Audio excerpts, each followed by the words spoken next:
اس وقت پوری دنیا کے اندر امت مسلمہ یعنی مسلمان جن حالات سے دوچار ہیں، ہم ہو کہ آپ ہوں، اس لیے کہ ہم گراؤنڈ لیول کے لوگ ہیں، پبلک میں رہنے والے لوگ ہیں، عوامی مسائل کو روزانہ سننے والے لوگ ہیں، اس لیے میں چند مسائل پیش کر کے اس کا حل پیش کرنے کی سعادت حاصل کرنا چاہتا ہوں۔ میں سمجھتا ہوں یہاں جتنے لوگ بیٹھے ہیں ہزاروں کی تعداد میں کم یا زیادہ سب کے مسائل ہیں۔ کوئی شخص بیماری سے جھج رہا ہے، کسی کے یہاں گھر کے اندر ایسے مریض بستر پر پڑے ہوئے ہیں کہ اللہ اکبر ان کا علاج کرتے کرتے انسان تھک گیا ہے۔ کوئی تو بندہ ایسا ہے کہ خود کے علاج کرتے کرتے انسان تھکا ہوا ہے، کہیں تو ایسا ہے والدین کی بیماریاں ہیں، بچوں کی بیماریاں ہیں۔ اسی طریقے سے روزی روٹی کا مسئلہ روزانہ ہمیں بے چین کرتا ہے، ہمیں بے قرار کرتا ہے۔ اللہ اکبر، بڑی سے بڑی ڈگریاں حاصل کرنے کے بعد آج ہمارا نوجوان علماء سے گزارش کرتے نظر آ رہا ہے، حضرت دعا کر دیجئے کوئی اچھا سا بزنس ہو جائے، کوئی اچھی سی نوکری مل جائے۔ یعنی کہ آج قوم مسلم بڑی سے بڑی ڈگریاں حاصل کرنے کے بعد روزی روٹی کے لیے در در کی ٹھوکریں کھا رہے ہیں، بڑی بڑی فائل روزانہ لے کر کے جاتے ہیں اور منہ اتار کر کے واپس آتے ہیں۔ ایک طرف تو بیماریوں نے توڑ دیا، ایک طرف تو اللہ اکبر روزی روٹی کے مسائل ہے، ایک طرف تو اولاد کا نہ ہونا، یہ بھی بہت بڑا مسئلہ ہے۔ اور جن کو اولاد ہیں، اولاد باغی ہیں، اولاد بغاوت کر رہی ہے، اولاد جن کو نہیں ہے وہ تو اس لیے آنسو بہا رہے ہیں کہ اللہ نے اولاد نہیں دی ہے، اور جن کو اولاد ہے وہ موٹے موٹے آنسوؤں سے یوں رو رہے ہیں اگر یہ نہ ہوتے تو اچھا ہوتا۔ اللہ اکبر، یہاں تک ماں باپ کہتے ہیں اگر پیدا ہو کے مر جاتے تو اچھا ہوتا۔ یہ صورتحال ہے، اولاد ماں باپ کو رلا رہی ہے، بیٹیاں ماں باپ کو رلا رہی ہے، بیٹے ماں باپ کو رلا رہے ہیں۔ اللہ اکبر، گھر گھر جہنم قدا بنا ہوا ہے۔ مسائل اتنے ہیں کہ اگر مسائل کا ذکر کریں تو مسائل کا ذکر کرتے کرتے زندگی ختم ہو جائے۔ یہ گھنٹے بھر کی محفل کی کیا حیثیت ہے؟ غرض کے روزی روٹی ایک طرف، صحت کا معاملہ ایک طرف، بچوں کے رشتوں کے معاملے ایک طرف، اور اس کے بعد پوری دنیا کو ظالم حکمرانوں نے اپنے اندر جکڑ لیا ہے۔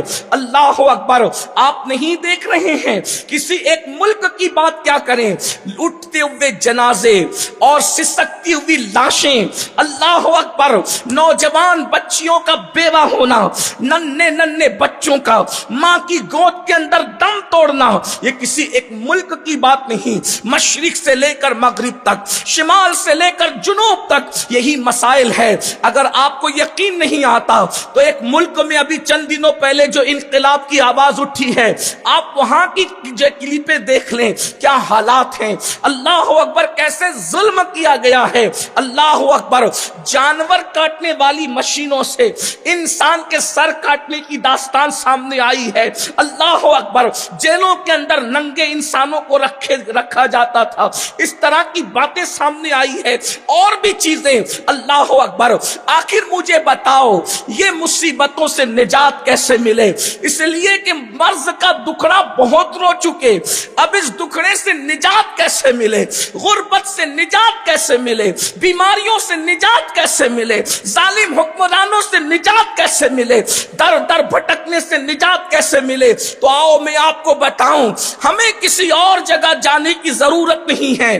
الحمدللہ ہمارا مذہب آسمان سے نازل کیا گیا ہے۔ خالق آسمان نے اپنے محبوب آخری نبی مصطفیٰ جان رحمت پر دین حق کو نازل کیا قرآن کی شکل میں، اور قرآن کہتا ہے ان الدین عند اللہ الاسلام، اللہ کے نزدیک دین صرف اسلام ہے۔ یہ اسلام کی شان ہے کہ انسان کو کوئی مسئلہ درپیش ہو ہمیں کسی طرف جانے کی ضرورت نہیں، ہمارا قرآن رہنمائی کرتا ہے، حدیث مصطفیٰ رہنمائی کرتی ہے۔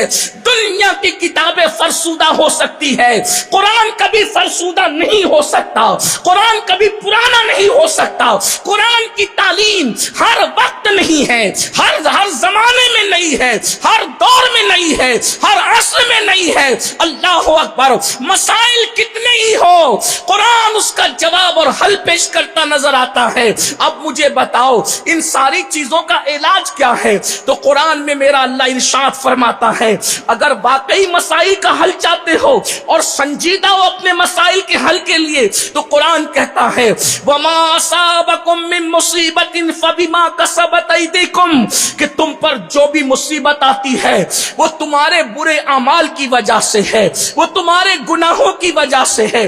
کون کہہ رہا ہے؟ اللہ کی کتاب کہہ رہی ہے، قرآن مقدس کہہ رہا ہے۔ اللہ اکبر، ذرا غور تو فرمائیں، جو مصیبت آئے، جو مصیبت تم پر آئے وہ تمہارے گناہوں کی وجہ سے ہے۔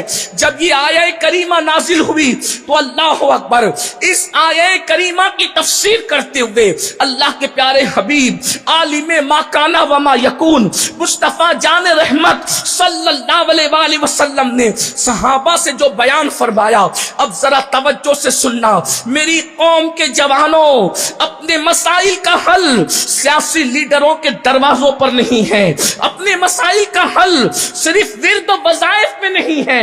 میں اہل سنت کے اسٹیج سے درجنوں مفتیان کرام کی موجودگی میں بڑی ذمہ داری کے ساتھ عرض کر رہا ہوں، صرف ورد و وظائف میں اپنے مسائل کا حل نہیں ہے، صرف تعویذات میں اپنے مسائل کا حل نہیں ہے، صرف جذباتی نعروں میں مسائل کا حل نہیں ہے۔ قرآن نے حل پیش کیا ہے وما اصابکم من مصیبت فبما کسبت ایدیکم، تم پر جو مصیبت آتی ہے وہ تمہارے گناہوں کی وجہ سے، وہ تمہارے جرائم کی وجہ سے۔ اللہ کے رسول صلی اللہ علیہ وآلہ وسلم اس کی تشریح کرتے ہوئے، اس کی تفسیر کرتے ہوئے بیان فرماتے ہیں، آقا ارشاد فرماتے ہیں تمہارے بدن میں جو کھجلی ہوتی ہے، تمہارا جو بدن کھجاتا ہے وہ بھی گناہ کی وجہ سے کھجاتا ہے۔ تمہاری آنکھیں جو پھڑکتی ہے، آپ عام طور پر ہمارے علاقے کے اندر لوگ کہتے ہیں دائیں آنکھ پھڑکے گی تو خوشی ملے گی، بائیں آنکھ پھڑکے گا تو غم ملے گا۔ یاد رکھنا، آنکھوں کا پھڑکنا خوشی اور غم سے تعلق نہیں رکھتا۔ اللہ کے سچے رسول صادق و مصدوق فرماتے ہیں آنکھیں گناہوں کی وجہ سے پھڑکتی ہے، کانٹا گناہوں کی وجہ سے چپتا ہے۔ اللہ اکبر، پتہ چلا جو بھی مصیبت ہے وہ گناہ کی وجہ سے ہے۔ اللہ اکبر، اللہ کے رسول صلی اللہ علیہ وآلہ وسلم نے تو یہاں تک ارشاد فرمایا جو تم پر حکمراں مسلط ہوتے ہیں وہ بھی تمہارے اعمال کی وجہ سے ہوتے ہیں۔ اب آپ مجھے بتائیں میرے آقا صلی اللہ علیہ وآلہ وسلم کے دیوانوں، روزی کی تنگی گناہ کی وجہ سے، جسم کی بیماری گناہ کی وجہ سے، جسم کی کھجلی گناہ کی وجہ سے، پیروں میں کانٹا چبھنا گناہ کی وجہ سے، لائٹ بند ہو جائے گناہ کی وجہ سے، چراغ گل ہو جائے گناہ کی وجہ سے، یہاں تک کہ اللہ اکبر سواری میں نقصان بھی گناہ کی وجہ سے ہوتا ہے۔ حضور علیہ السلام کے ظاہری دور میں یہ کاریں تو نہیں تھی، اللہ کے رسول علیہ السلام فرماتے ہیں سواری میں نقصان گناہوں کی وجہ سے ہوتا ہے۔ مطلب اگر ہماری گاڑی کا ٹائر پنچر ہوا ہے تو ہم سے کوئی نہ کوئی گناہ ہوا ہے، اس کی وجہ سے ہوا ہے، اس سے روشنی لے کر ہم یہ بات کر سکتے ہیں۔ اب آپ کہیں گے تو کیا کھجلی بھی گناہ کی وجہ سے؟ اس کا مطلب اگر حدیث پر نظر کریں تو ہم یہ بات کہہ سکتے ہیں اگر مسلمان گناہ کرنا چھوڑ دے تو اس کو کھجلی بھی نہیں آ سکتی، اگر مسلمان گناہ کرنا چھوڑ دے اس کا چراغ بھی نہیں بجھ سکتا، اگر مسلمان گناہ کرنا چھوڑ دے اس کے پیر میں کانٹا بھی نہیں چبھ سکتا، اگر مسلمان گناہ کرنا چھوڑ دے وہ کبھی عذاب الہی کے حوالے سے بیماری میں گرفتار نہیں ہو سکتا، اگر مسلمان گناہ کرنا چھوڑ دے کوئی ظالم حکمراں اس پر مسلط نہیں ہو سکتا۔ یہ جو کچھ ہے ہمارے گناہوں کی وجہ سے ہے۔ اب میں آپ سے پوچھنا چاہتا ہوں مسائل پر رونا رونے والوں اپنی راتوں کا جائزہ تو لو، ہم راتیں کس طرح گزار رہے ہیں؟ اللہ اکبر، لوگ کہتے ہیں مولانا ہم پہلے تو بادشاہ تھے نا۔ اللہ اکبر، یہی ملک ہندوستان ہے، کم و بیش 1000 سال تک کے اسی ملک ہندوستان پر تمہارے پروجوں نے، تمہارے پرخوں نے حکومت کی ہے۔ اللہ اکبر، جو آج آنکھیں دکھا رہے ہیں یہ کاسے گدائی لے کر کے کھڑے رہا کرتے تھے۔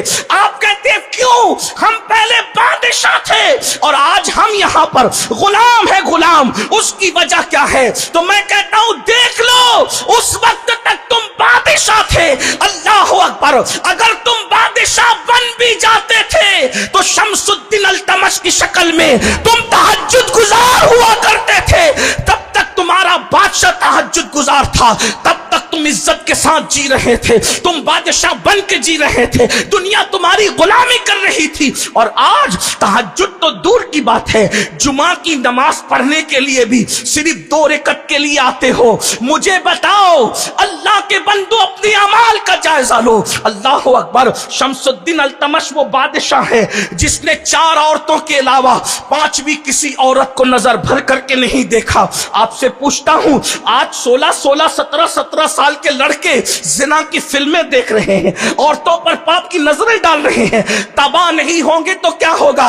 یاد رکھنا دنیا میں کسی ماں نے ایسا لال پیدا نہیں کیا جو تمہاری آنکھوں میں آنکھیں ڈال کر کے بات کر سکے۔ اگر تم اللہ کے خوف سے رونے لگ جاؤ، آنکھوں میں آنکھیں ڈال کر کے اس لیے بات کی جا رہی ہے، تمہیں غلام اس لیے بنایا جا رہا ہے، تمہیں تباہ اس لیے کیا جا رہا ہے کہ اپنی راتوں کو دیکھو۔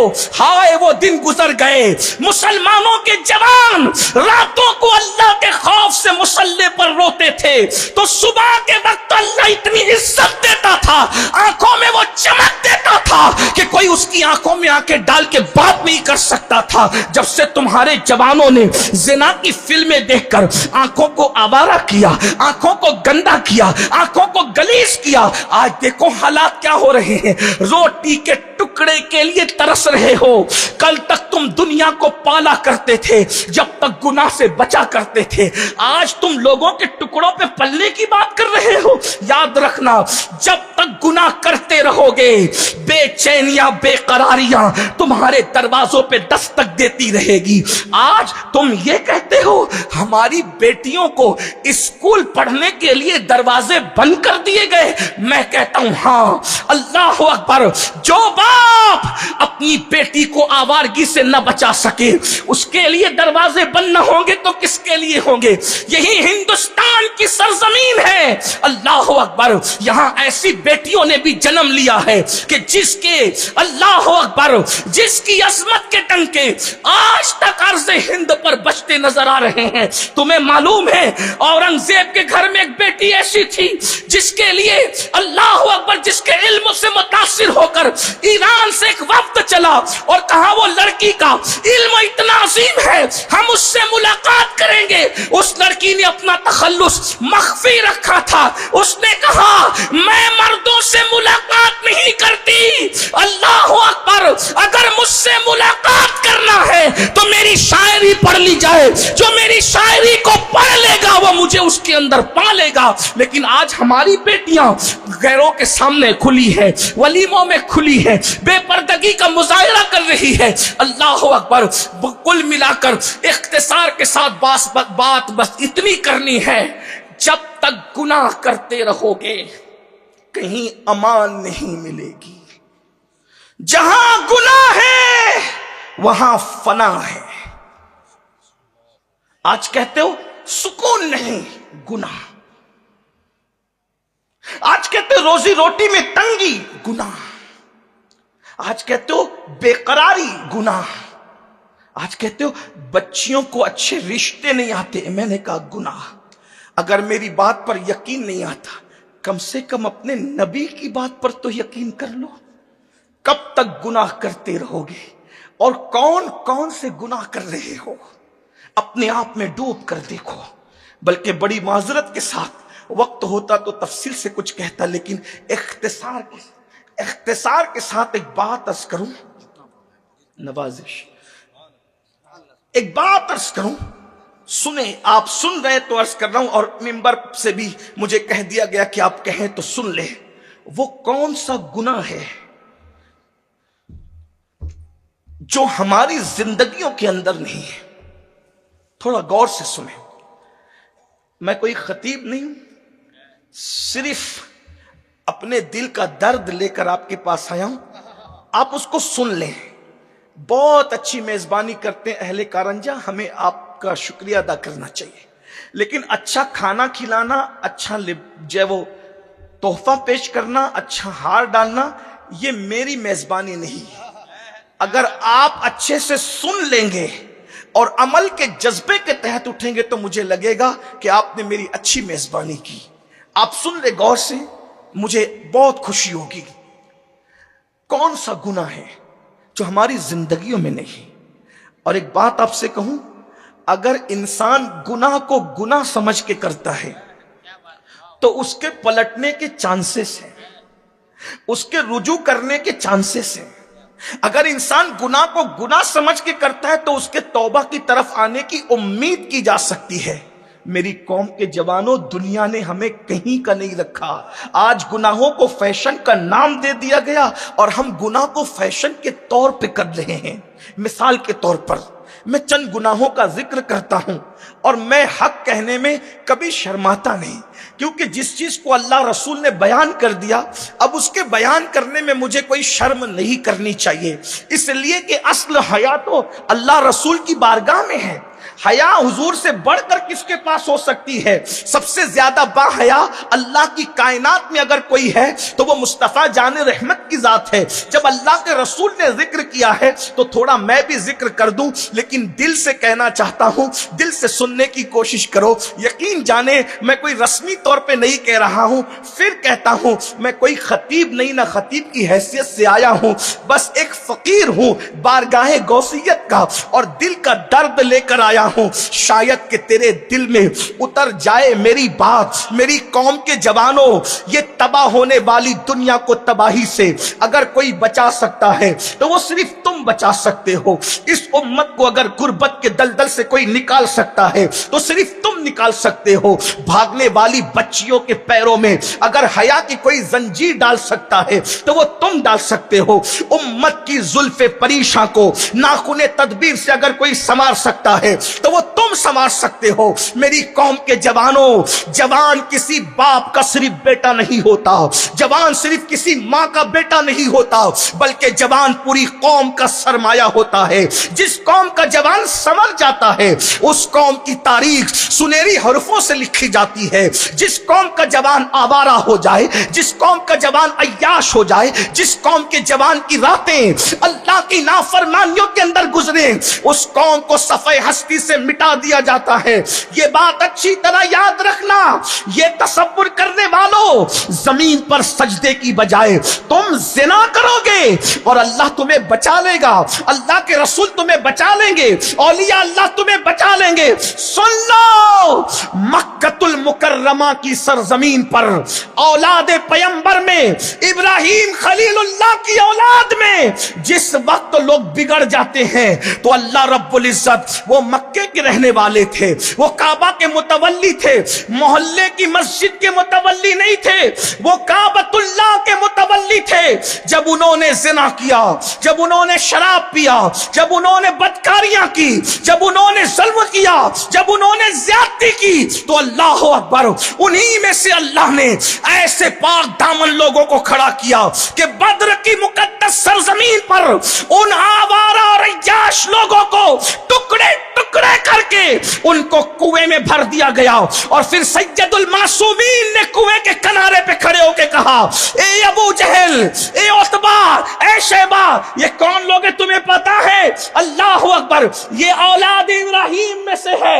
جسے پتا ہے وہ جان لے، جسے پتا ہے اسے پتا ہے، جسے نہیں پتا ہے وہ جان لے. ابو جہل کو کیا سمجھتے ہو؟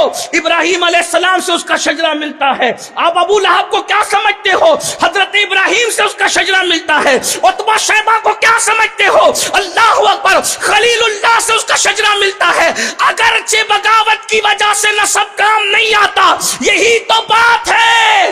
اولاد پیمبر ہو کر زنا، شراب اور ظلم کرتے ہیں تو خدا ایسے لوگوں کو کھڑا کرتا ہے کہ ان کو کاٹ کر کنواں بھر دیا جاتا ہے. اور پھر سید المعصومین کھڑے ہو کے کہتے ہیں، اے عتبہ، اے شیبہ، اے ابو جہل، اللہ اکبر، کیا خدا کا وعدہ سچا نہیں؟ اللہ نے اپنا وعدہ سچ کر نہیں دکھایا. میں آپ سے پوچھتا ہوں، خادم الحرمین شریفین بلکہ خادم حرم، متولی کعبہ بننے والے، سو کارڈ اپنے آپ کو اللہ اکبر دنیا کی قوموں کا سردار گرداننے والے، اگر خدا سے بغاوت کرتے ہیں تو اولاد پیمبر ہونے کے بعد بھی ان کو کاٹ کر ان سے کنویں بھر دیے جاتے ہیں. کیا ہمارا باپ کوئی نبی ہے؟ ہمارا باپ کوئی پیغمبر ہے، ہمارا باپ کوئی رسول ہے، کہاں جا رہے ہو؟ آپ کہتے ہو اللہ بخشے گا، مہربان ہے، بالکل بخشے گا۔ خدا کی رحمت کی بات کرنے والوں خدا کی غیرت کی بات کیوں نہیں کرتے؟